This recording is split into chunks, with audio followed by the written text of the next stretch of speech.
Salut à tous les amis, aujourd'hui je vous retrouve pour une nouvelle vidéo. Alors comme vous pouvez le voir aujourd'hui, je vous fais une vidéo sur ma mare. Et puis je vais bien sûr vous parler des poissons, des plantes et d'un animal qui est venu très récemment dans ma mare. Donc c'est un animal qui est rare, voilà, qui est de plus en plus rare. Et ça c'est à cause des mares qui disparaissent peu à peu. Voilà. Donc alors déjà les poissons rouges, comme vous pouvez le voir, ils sont tous les quatre ici. Donc je vous rappelle que je les ai depuis le début de ma chaîne, voilà. Donc je les avais dans un poubellarium.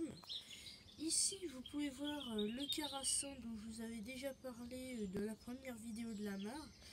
Voilà, donc il est quand même assez grand, hein, il fait déjà 10 cm, ce qui est quand même pas mal. Juste là, on va pas beaucoup le voir, voilà, on voit une petite tache noire, donc ça c'est le jeune carassin. J'avais aussi parlé de ce poisson dans la première vidéo de la mare. Donc alors je rappelle que ces deux poissons là, le carassin adulte et le jeune carassin, donc ces deux là, c'est grâce au créateur de Fish TV qui me les a donnés, voilà, donc je le remercie, hein, donc petite dédicace à Fish TV justement, donc merci Fish TV, hein, voilà. Donc aussi je voulais vous dire que les poissons je les nourris 2 fois par jour, donc matin et soir, en quantité suffisante, voilà. Et puis pour les poissons c'est fini, voilà. Les plantes, voici la Caltha palustris. J'avais déjà parlé de cette plante dans ma première vidéo de la mare. Donc elle n'a toujours pas fait de fleurs, ce qui est très dommage. Mais on peut encore voir quand même le pistil et les étamines, voilà, qui sont là depuis quand même un mois déjà. Le nénuphar que vous avez vu au début de la vidéo, donc celui-là, dans la première vidéo de la mare, il n'avait que 2 feuilles, maintenant il en a 4. Et ici, on peut voir une 5e feuille qui est en train d'arriver. Voilà. Et bien sûr, j'espère que ce nénuphar fera bientôt des fleurs, ce qui rendrait quand même ma mare vraiment très jolie. Voilà.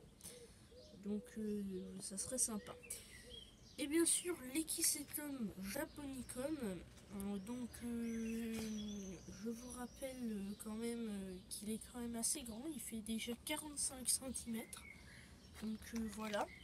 Et puis, je voulais aussi vous parler de cette plante, tout simplement parce que en ce moment, il est en train de me faire des nouvelles petites tiges, voilà, puisque on est au printemps. Donc il est en train de me faire des nouvelles petites tiges, ce qui est quand même assez bien. Et j'espère qu'elles vont grandir. Et moi je pense qu'à la fin de l'année, l'Echisetum fera au moins 70 à 80 cm de haut. Ce qui serait quand même pas mal pour cette plante. Et puis bien sûr une dernière plante. Donc alors j'ai vérifié cette plante, comme je l'avais dit dans la première vidéo de la mare. J'avais dit que c'était une sorte de menthe aquatique, mais non, c'est de la menthe aquatique, voilà. Donc bien sûr, si vous frottez les feuilles avec vos doigts, vous pourrez sentir une odeur de menthe, parce que c'est de la menthe aquatique, voilà. Donc cette plante que j'ai eue dans une rivière, je vous le rappelle.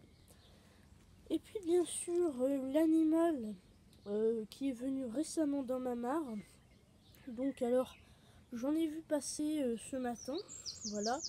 Donc ce sont des tritons, j'en ai 5 ou 6 dans cette mare. Donc alors je vous le rappelle que ces animaux sont très fragiles, donc si vous en avez dans vos mares, dans votre mare si vous en avez une, surtout ne les tuez pas, donc c'est très utile.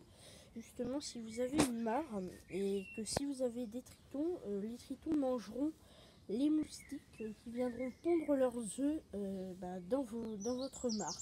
Donc surtout ne les tuez pas. Et puis aussi très important, si vous touchez un triton, juste avant il faut toujours se mouiller les mains parce que si votre main est sèche et que vous touchez un triton, soit ça pourrait le faire tomber malade ou même le faire mourir. Donc ce qui est quand même très dommage parce que c'est un animal en voie de disparition. Donc faites très attention. Donc voilà, cette vidéo est terminée pour aujourd'hui. Donc je vous en referai une, je pense, cette semaine. Je ne sais pas encore sur quoi, mais sinon je vous dis à la prochaine. Ciao!